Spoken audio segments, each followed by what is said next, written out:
Well, I think you have to separate the pieces. Right now the stock market is going through the roof.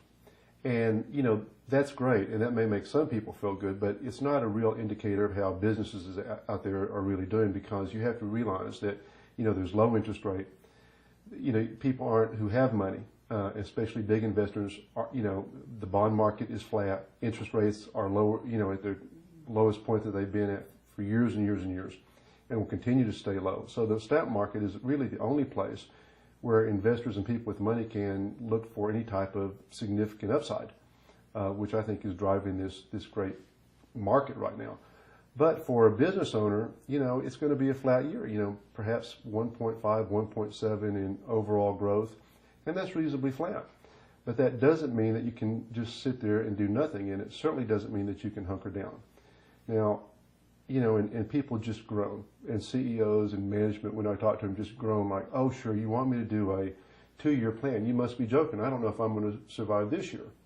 Well, look, think of it a little bit like conducting a war. Generals don't just plan for, the one big battle. They plan for, wins, they plan for losses, they plan for draws, they plan for strategic retreats, they plan diversionary moves. And a business owner or a CEO has to think in those type of strategic and tactical terms.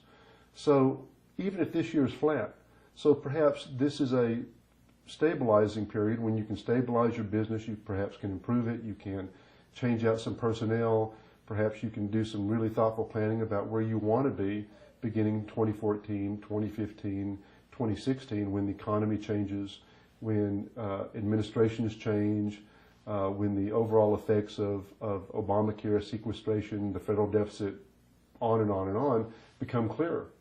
But, you can't just simply sit there and say, well, I'm just happy with the status quo. If I just sit here, my revenues are X, I think they're going to be X through the rest of the year.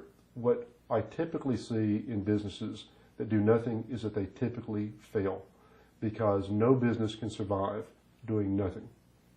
People get stagnant, customers go away, quality and service go down the tank, and so you have to be very proactive to keep moving at a forward pace all the time.